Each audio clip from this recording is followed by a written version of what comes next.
مجھ سے کیوں اتنی میں تو قرآن کا داعی ہوں، رسول اللہ کا وارث صحابہ کا سپاہی ہوں، مجھے ہے کفر سے نفرت۔ الحمد لله رب العالمين والصلاة والسلام على أشرف الأنبياء والمرسلين نبينا محمد وعلى آله وصحبه أجمعين. قال الله تعالى: لقد كان لكم في رسول الله أسوة حسنة. برادران اسلام، دینی اور ملی بھائیوں، دوستوں اور ساتھیوں، یہ 1441 ہجری کا موقع ہے اور عید الاضحیٰ کے ایام آنے ہی والے ہیں۔ بہت سے سوالات اس سلسلے میں کیے جا رہے ہیں کہ کیا خواتین اپنی قربانی اپنے ہاتھ سے کر سکتی ہے؟ اس کا جواب یہ ہے کہ یہ بالکل جائز اور درست ہے، یہ بالکل جائز اور درست ہے۔ ہمارے یہاں کچھ پنڈتوں سے چیزیں ادھار لی گئی ہیں، انہی میں سے یہ ہے کہ ایک مرغی ذبح کرنے کے لیے بھی کسی مدرسہ کے امام کو بلانا چاہیے، مسجد کے امام کو بلانا چاہیے، اور اپنے ہاتھ سے لوگ قربانی بھی نہیں کرتے ہیں۔ عورتوں کے لیے تو بہت دور کی بات ہے، مرد حضرات بھی اپنی قربانی اپنے ہاتھ سے نہیں کرتے۔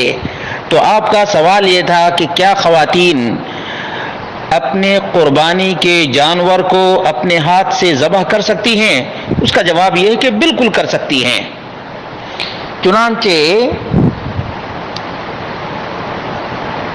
ابن کعب بن مالک سے، اور وہ اپنے باپ مالک سے روایت کرتے ہیں، ان امرأۃ ذبحت شاۃ بحجر، ایک عورت نے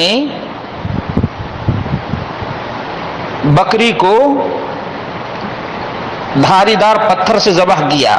فسئل النبی صلی اللہ علیہ وسلم عن ذلک فامر باکلها، اللہ کے رسول صلی اللہ علیہ وسلم سے پوچھا گیا کہ اللہ کے رسول، عورت نے بکری کو ذبح کیا ہے تو کیا اس کو ہم کھا سکتے ہیں؟ اللہ کے رسول صلی اللہ علیہ وسلم نے فرمایا کہ ہاں، کھا سکتے ہیں۔ صحیح بخاری میں 5504 نمبر کی روایت ہے اور ابن ماجہ میں 2594 نمبر کی روایت ہے۔ معلوم یہ ہوا کہ عورت کا ذبیحہ بالکل حلال ہے، جائز ہے اور درست ہے۔ اسی طرح سے صحیح بخاری میں مذکور ہے کہ ان ابا موسیٰ رضی اللہ عنہ کان یأمر بناته ان یذبحن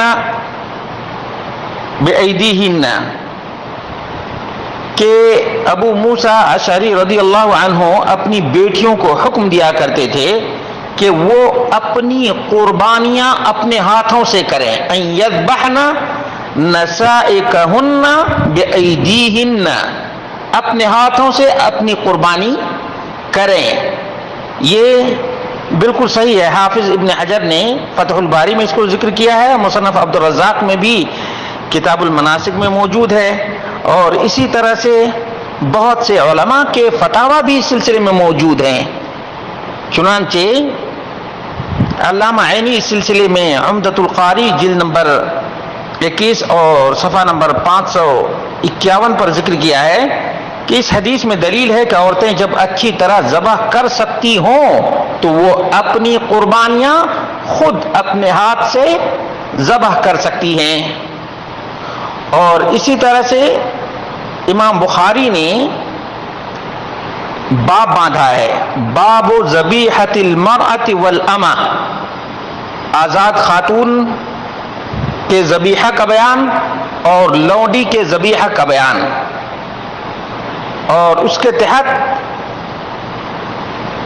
حافظ ابن حجر عسقلانی نے بیان کیا، قال ابن التین فیہ جواز ذبیحۃ المرأۃ، ابن التین نے بیان کیا ہے کہ اس میں عورت کے ذبح کرنے کا جواز ہے۔ اور اسی طرح سے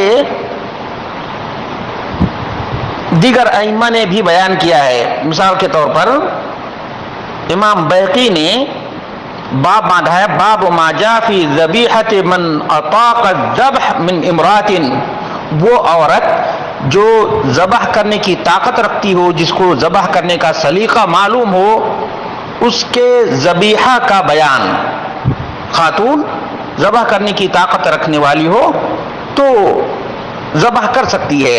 السنن الکبریٰ جلد نمبر 9 صفحہ نمبر 475 اور حدیث نمبر 19156 ہے۔ معلوم یہ ہوا کہ اس قسم کی بہت سی روایات اور بہت سے آثار ملتے ہیں جن سے واضح طور سے پتہ چلتا ہے کہ خواتین اسلام اپنی قربانیاں اپنے ہاتھوں سے کیا کرتی تھیں۔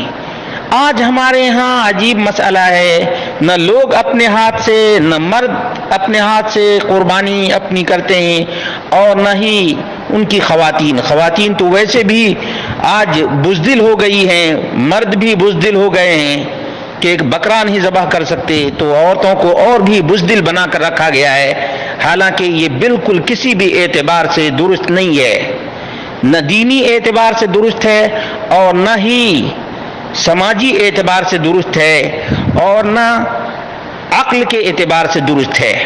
اس لیے جن عورتوں کے نام سے قربانی ہو ان عورتوں کو اپنے ہاتھ سے اپنی قربانی کرنی چاہیے، اور مرد کو تو بدرجہ اولا اپنی قربانی اپنے ہاتھ سے کرنی چاہیے۔ یہی نبی مکرم صلی اللہ علیہ وسلم کی سنت ہے۔